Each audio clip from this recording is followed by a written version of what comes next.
ਆਸਾ ਰੋਜਾ ਧਰੈ ਮਨਾਵੈ ਅੱਲਾ। ਸਵਾਦਤ ਜੀ ਸੰਘਾਰੈ ਆਪਾ ਦੇਖ ਅਵਰ ਨਹੀਂ ਦੇਖੈ। ਕਾਹੇ ਕੋ ਚਖ ਮਾਰੈ ਕਾਜੀ ਸਾਹਿਬ ਏਕ ਤੋਹੀ ਮਹਿ ਤੇਰਾ।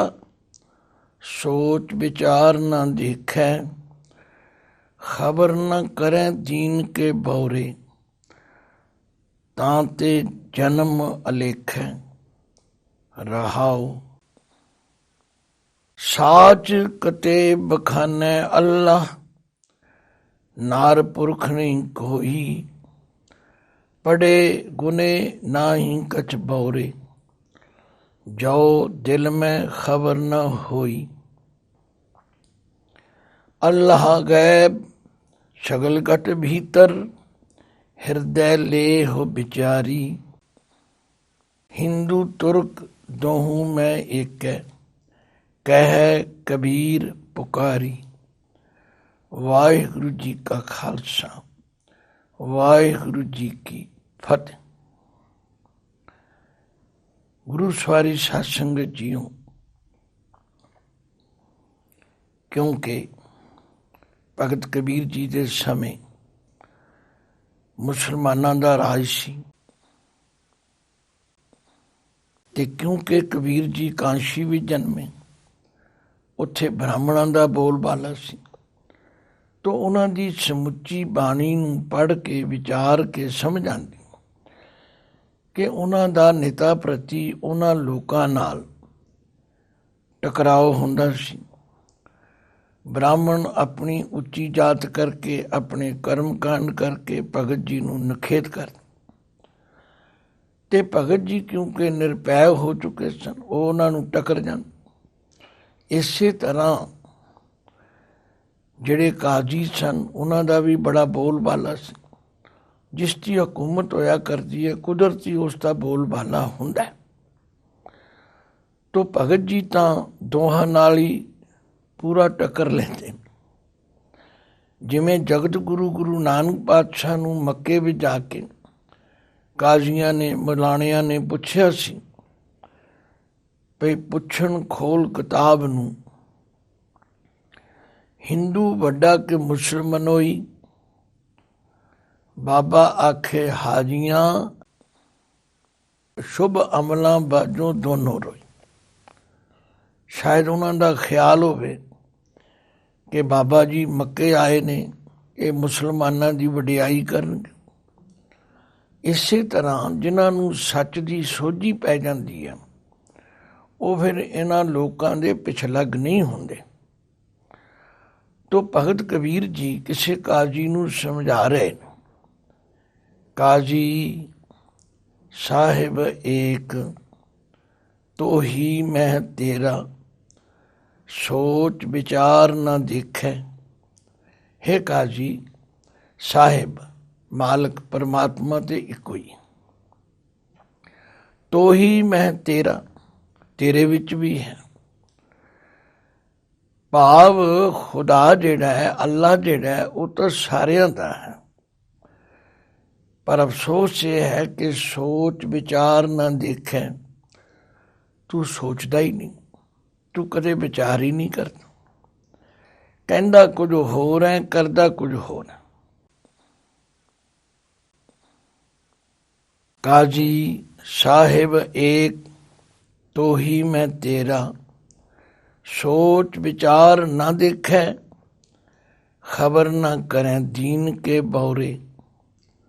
ਦੀਨ ਕੇ ਬੌਰੇ, ਤੂੰ ਸ਼ਰ੍ਹਾ ਦੇ ਅੰਦਰ ਕਮਲਾ ਹੋਇਆ ਹੈ। ਜਿਨ੍ਹਾਂ ਨੂੰ ਜਨੂਨ ਹੋ ਜਾਏ ਨਾ, ਉਹ ਫਿਰ ਵਿਚਾਰ ਨਹੀਂ ਕਰਦੇ।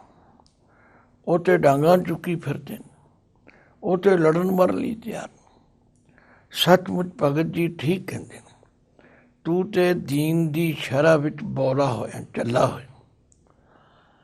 ਇਸ ਲਈ ਤੈਨੂੰ ਕੋਈ ਸਮਝ ਹੀ ਨਹੀਂ ਆਉਂਦੀ। ਪਰ ਯਾਦ ਰੱਖ, ਤਾਂ ਤੇ ਜਨਮ ਅਲੇਖ ਹੈ।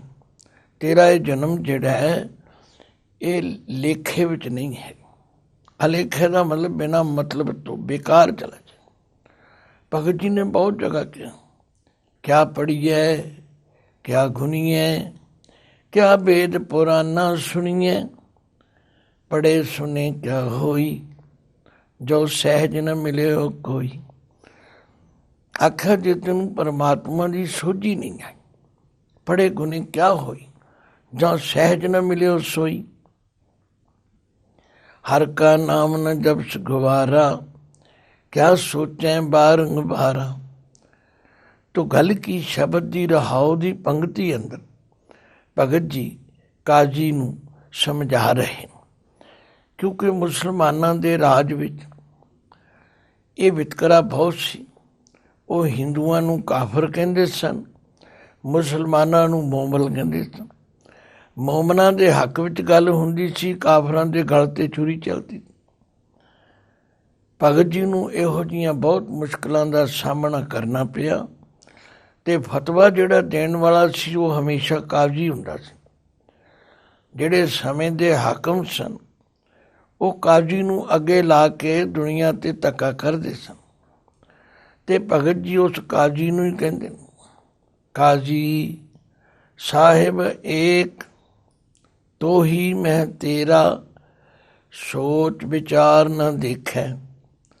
हे ਕਾਜੀ, ਮਾਲਕ ਤੇ ਇੱਕੋ ਹੀ ਹੈ, ਪਰਮਾਤਮਾ ਤੇ ਇੱਕੋ ਹੀ ਹੈ, ਤੇਰੇ ਵਿੱਚ ਵੀ ਹੈ ਦੂਜਿਆਂ ਵਿੱਚ ਵੀ ਹੈ, पर अफसोस है कि तू सोच विचार ना देखा, तू कदे इस गल ते विचार करता ही नहीं।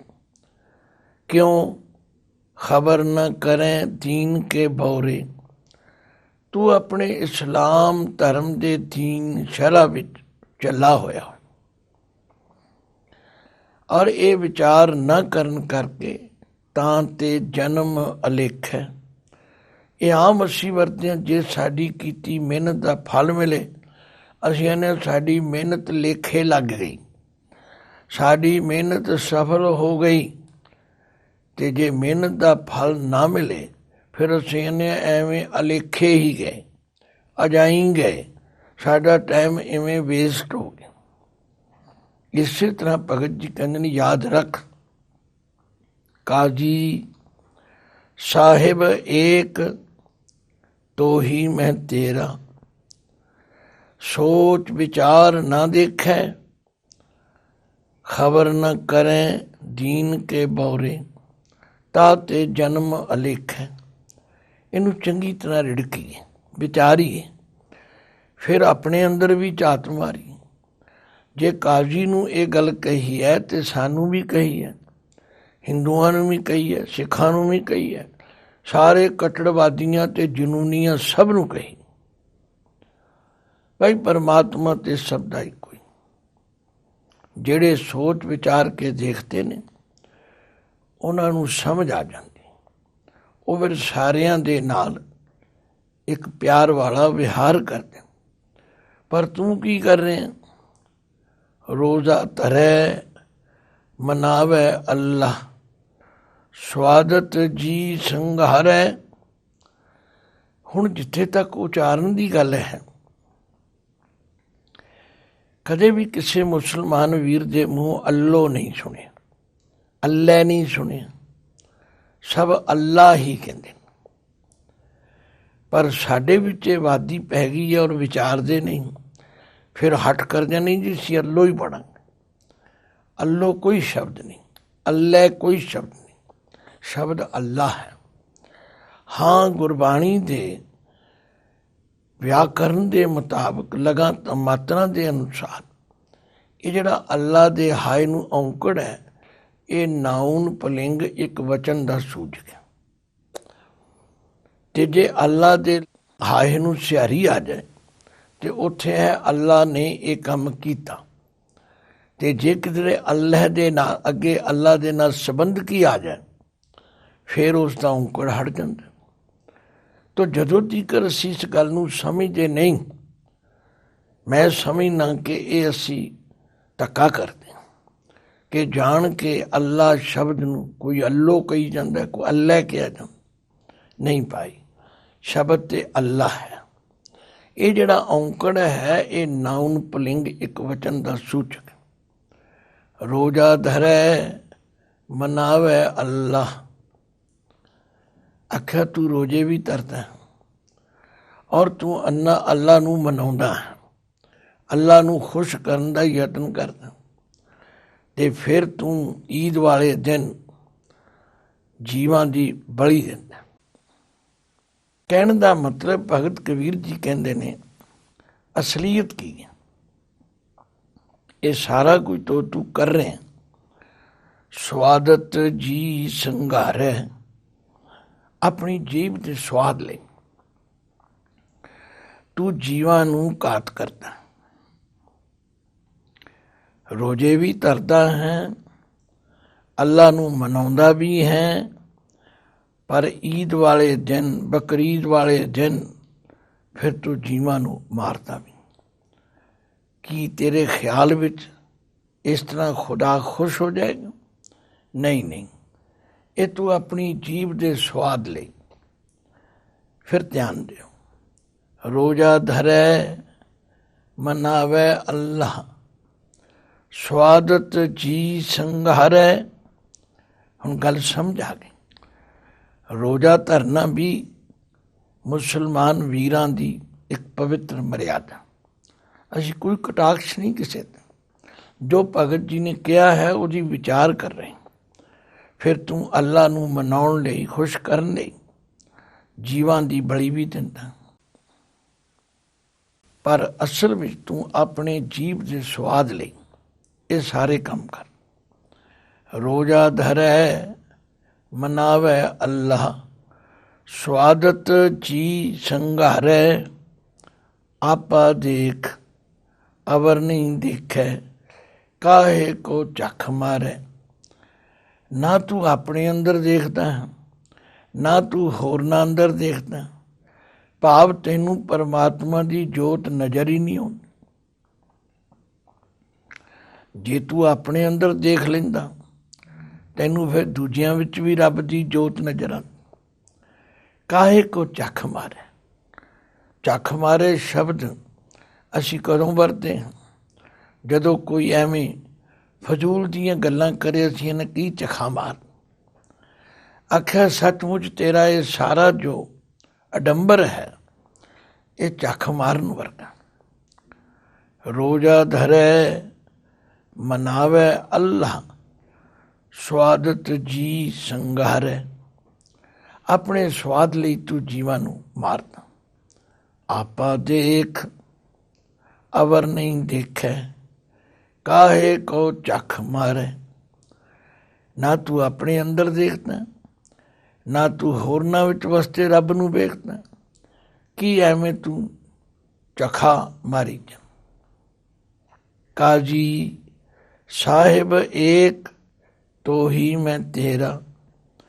ਹੇ ਕਾਜੀ, ਸਾਹਿਬ ਮਾਲਕ ਇੱਕ ਹੈ, ਸਾਰਿਆਂ ਦਾ ਹੈ, ਤੇਰਾ ਵੀ ਹੈ,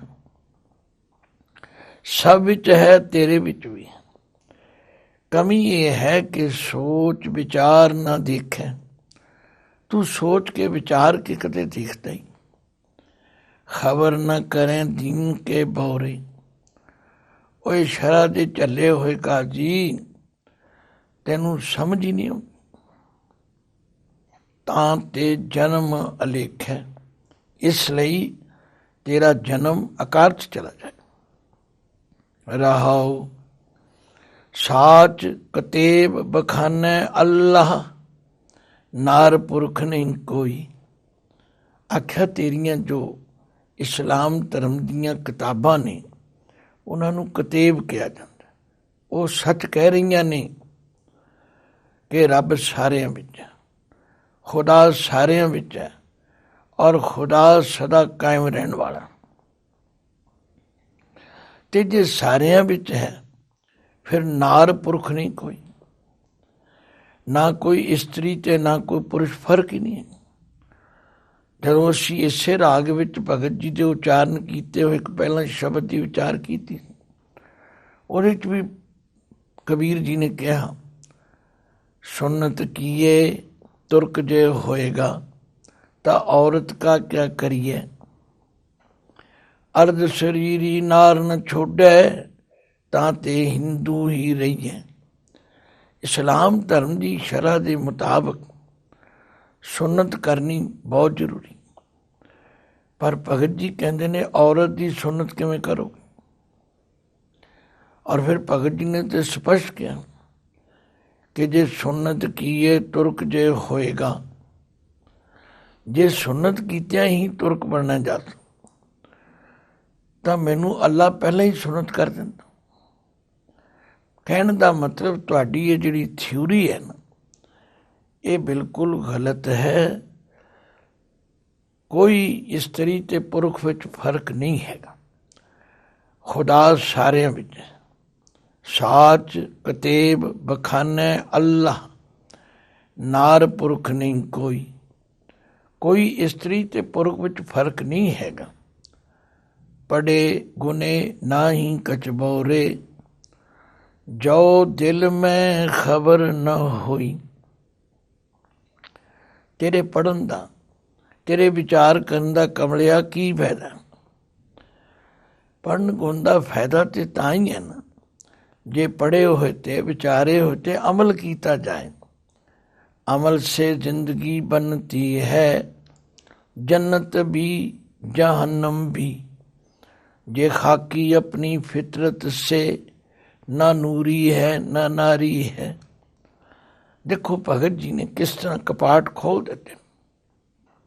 साच कतेब बखाने अल्लाह, ਜਿਹੜੀਆਂ ਤੇਰੇ ਧਰਮ ਦੀਆਂ ਕਿਤਾਬਾਂ ਹਨ ਉਹ ਸੱਚੀ ਗੱਲ ਕਹਿ ਰਹੀਆਂ ਕਿ ਪਰਮਾਤਮਾ ਸੱਚਾ ਹੈ ਔਰ ਸਦਾ ਕਾਇਮ ਰਹਿਣ ਵਾਲਾ ਹੈ ਤੇ ਸਾਰਿਆਂ ਵਿੱਚ ਵਿਆਪਕ ਹੈ। ਫਿਰ ਉਸ ਹਿਸਾਬ ਨਾਲ ਇਸਤਰੀ ਤੇ ਪੁਰਖ ਵਿੱਚ ਕੀ ਫਰਕ ਹੈ? ਸਾਚ ਕਤੇਬ ਬਖਾਨੇ ਅੱਲਾਹ, ਨਾਰ ਪੁਰਖ ਨਹੀਂ ਕੋਈ। ਪੜੇ ਗੁਨੇ ਨਾ ਹੀ ਕਛ ਭੌਰੇ। ਓਏ ਕਮਲਿਆ, ਨਿਰਾ ਪੜ੍ਹਨ ਨਾਲ, ਨਿਰਾ ਵਿਚਾਰਨ ਨਾਲ ਕੋਈ ਲਾਭ ਨਹੀਂ। ਜੋ ਦਿਲ ਮੈਂ ਖਬਰ ਨਾ ਹੋਈ, ਜੇ ਤੇਰੇ ਦਿਲ ਵਿੱਚ ਸੋਝੀ ਨਹੀਂ ਆਈ। ਇਸ ਲਈ ਭਗਤ ਜੀ ਨੇ ਕਹਿਣਾ, ਕਿਆ ਪੜ੍ਹੀਏ ਕਿਆ ਗੁਣੀਏ, ਕਿਆ ਵੇਦ ਪੁਰਾਨਾ ਸੁਣੀਏ। ਪੜ੍ਹੇ ਸੁਨੇ ਕਿਆ ਹੋਈ, ਜੋ ਸਹਿਜ न मिले हो सोई। हर का नाम न जप्स गवारा, क्या सोचें बारंबारा। पढ़े गुने नाही कछ बौरे, जो दिल में खबर न होई। ਹੁਣ ਅਖੀਰ 'ਚ ਫੈਸਲਾ ਦਿੰਦੇ ਨੇ, ਅੱਲਾਹ ਗੈਬ ਸਗਲ ਘਟ ਭੀਤਰ, ਹਿਰਦੈ ਲੇਹ ਵਿਚਾਰੀ। ਮੈਂ ਫਿਰ ਵੀ ਤੈਨੂੰ ਪ੍ਰੇਰਨਾ ਕਰਦਾ ਕਿ ਉਹ ਅੱਲਾ ਗੈਬ ਹੈ, ਲੁਕਿਆ ਹੋਇਆ, ਗੁਪਤ ਹੈ, ਪਰ ਹੈ ਸਭ ਦੇ ਅੰਦਰ। ਫਰਕ ਸਿਰਫ ਇੰਨਾ ਹੈ ਕਿ ਜਿਸ ਤਰ੍ਹਾਂ ਇੱਕ ਘੁਮਿਆਰ ਇੱਕ ਮਿੱਟੀ ਤੋਂ ਕਈ ਤਰ੍ਹਾਂ ਦੇ ਭਾਂਡੇ ਬਣਾਉਂਦਾ,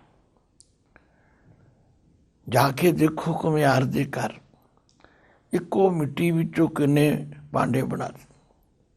ਇਸੇ ਲਈ ਭਗਤ ਜੀ ਨੇ ਕਿਹਾ, ਲੋਗਾ ਭਰਮ ਨ ਭੂਲੋ ਭਾਈ। ਖਾਲਕ ਖਲਕ ਖਲਕ ਮੈਂ ਖਾਲਕ, ਪੂਰ ਰਹਿਓ ਸਭ ਠਾਈ। ਮਾਟੀ ਏਕ ਅਨੇਕ ਭਾਂਤ ਕਰ, ਸਾਜੀ ਸਾਜਨ ਹਾਰੈ। ਨਾ ਕਜ ਪੋਚ ਮਾਟੀ ਕੇ ਭਾਂਡੇ, ਨਾ ਕਜ ਪੋਚ ਕੁੰਭਾਰੈ। ਸਭ ਮੈਂ ਏਕੋ ਸੱਚਾ सोई। ਅੱਲਾਹ ਗੈਬ ਸਗਲ ਘਟ ਭੀਤਰ, ਹਿਰਦੈ ਲੇਹ ਵਿਚਾਰੀ। ਹਿਰਦੈ ਦੇ ਦੱਦੇ ਨੂੰ ਦੋ ਲਾਵਾਂ ਨੇ, ਹਿਰਦੇ ਵਿੱਚ ਵਿਚਾਰ ਕੇ ਦੇਖ। ਅੱਲਾਹ ਸਾਰਿਆਂ ਦੇ ਅੰਦਰ ਹੈ ਔਰ ਗੈਬ ਲੁਕਿਆ ਹੋਇਆ ਗੁਪਤ ਹੈ। ਹਿੰਦੂ ਤੁਰਕ ਦੋਹੂੰ ਮੈਂ ਏਕੈ, ਕਹਿ ਕਬੀਰ ਪੁਕਾਰੀ। ਕਬੀਰ ਜੀ ਪੁਕਾਰ ਪੁਕਾਰ ਕੇ ਕਹਿੰਦੇ ਨੇ, ਹੇ ਕਾਜੀ, ਜਿਹੜਾ ਖੁਦਾ ਤੁਰਕ ਵਿੱਚ ਹੈ ਉਹੀ ਹਿੰਦੂ ਵਿੱਚ, ਦੋਵਾਂ ਵਿੱਚ ਇੱਕੋ ਹੀ ਹੈ। ਅਵਲ ਅੱਲਾ ਨੂਰ ਉਪਾਇਆ, ਕੁਦਰਤ ਕੇ ਸਭ ਬੰਦੇ। ਏਕ ਨੂਰ ਤੇ ਸਭ ਜਗ੍ਹਾ ਉਪਜਿਆ, कौन भले को मंदे। आख्या हे दुनिया दे उपदेश करने वाले काजी तू आप समझ। जिस दिन तैनू समझ आ गई ना फिर तू ਇਹੋ ਜਿਹੀਆਂ गलत ਗੱਲਾਂ नहीं करेगा। तो सारे शब्द के अंदर भगत जी ने बड़ी दृढ़ता के नाल बड़ी निरभैता के नाल उस काजी नूं जिहड़ा फतवे दिंदा जिहड़ा लोकां नूं इस तरह की कटुरता विच लिआउंदा उहनूं बड़ा चुनौती दित्ती। काजी साहिब एक तो ही मैं तेरा सोच विचार न देखे। मालक तो एक ही है, तेरा भी है मेरा भी है, पर तू कदे सोच विचार के नहीं देखता ते ना सोच विचार के देखण करके खबर न करें दीन के बौरे ता ते जन्म अलेख है। तेनू समझ ही नहीं आती, इसलिए तेरा जन्म अकारत चला जाए। जो कुछ तू कर रहा है ना ਇਹਦੇ ਪਿੱਛੇ ਤੇਰਾ ਸਵਾਰਥ ਹੈ। ਵਾਹਿਗੁਰੂ ਜੀ ਕਾ ਖਾਲਸਾ ਵਾਹਿਗੁਰੂ ਜੀ ਕੀ ਫਤਿਹ।